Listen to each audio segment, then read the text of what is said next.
Hi കൂട്ടുകാരെ, നമസ്കാരം. നമുക്കിന്ന് പച്ച വാഴക്കയുടെ ബജ്ജി എങ്ങനെ ഉണ്ടാക്കുന്നത് നോക്കാം. അതിനായിട്ട് വാഴക്കയുടെ പുറത്തെ പച്ച കളറുള്ളത് തൊലിയൊക്കെ ചീകി കളയുക. അതിനുശേഷം ഇങ്ങനെ കട്ടി കുറച്ച് മുറിച്ച് വെള്ളത്തിലിടുക. ഇതിൻ്റെ കറ പോകാനാണ്. കറ പോകാൻ വേറൊരു എളുപ്പമാർഗ്ഗം കൂടിയുള്ളത്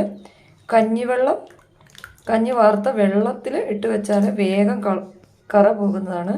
ഇതാണ് കറയുള്ള വെള്ളം. നല്ല വെള്ളത്തിൽ കഴുകിയെടുക്കാം. 2 വാഴക്കയാണിത് കട്ടി കുറച്ച് മുറിച്ചെടുത്തത്.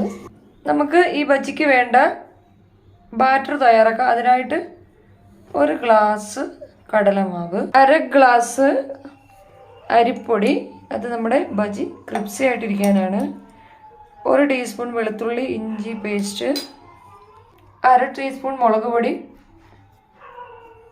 1/2 ടീസ്പൂൺ കായപ്പൊടി, 1/2 ടീസ്പൂൺ മഞ്ഞൾപ്പൊടി, 1/2 ടീസ്പൂണ് ഉപ്പ്, 1/2 ടീസ്പൂൺ അയമോദകം, കുറച്ച് വെള്ളം ഒഴിച്ച് തിക്ക് ബാറ്ററായിട്ട് എടുക്കാം. നല്ല തിക്ക് ബാറ്റർ തയ്യാറാക്കി എടുക്കാം. അയമോദകം ഇടുന്നത് നമുക്ക് ഗ്യാസിൻ്റെ പ്രോബ്ലമൊന്നും ഇല്ലാതിരിക്കാനാണ്. ഒരു പാനിൽ എണ്ണ വയ്ക്കുക, തിളപ്പിക്കുക. അതിലോട്ട് ഓരോന്നും മാവിൽ മുക്കി ഇട്ട് കൊടുക്കുക.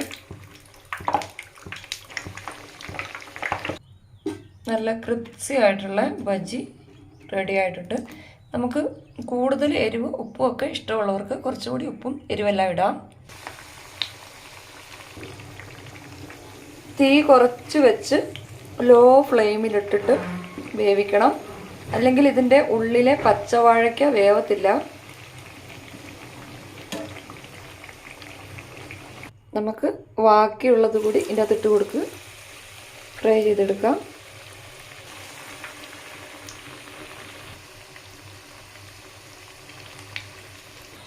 മല്ലിച്ചപ്പും കറിവേപ്പിലൊക്കെ ഇഷ്ടമുള്ളവർക്ക് വേണമെങ്കിൽ ഇതിൻ്റെ കൂടെ ബാറ്ററിൻ്റെ കൂടെ അതുകൂടി ചെറുതായി മുറിച്ചിട്ട് കൊടുക്കാം. നമ്മുടെ പച്ച വാഴയ്ക്ക ബജ്ജി ഇവിടെ റെഡി ആയിട്ടുണ്ട്. 2 വാഴയ്ക്ക കൊണ്ടാണ് ഇത്രയും പീസ് കിട്ടിയത്. അതിൽ ബാക്കി മാവ് കൊണ്ട് ഉണ്ടാക്കിയതാണ്. ഇത് നമുക്ക് 4 മണിക്ക് ചായക്ക് സ്നാക്സായിട്ട് ഉപയോഗിക്കാം.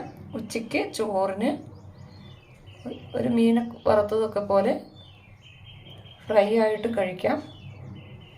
എല്ലാവരും ഇത് ട്രൈ ചെയ്ത് നോക്കാൻ ശ്രമിക്കുക.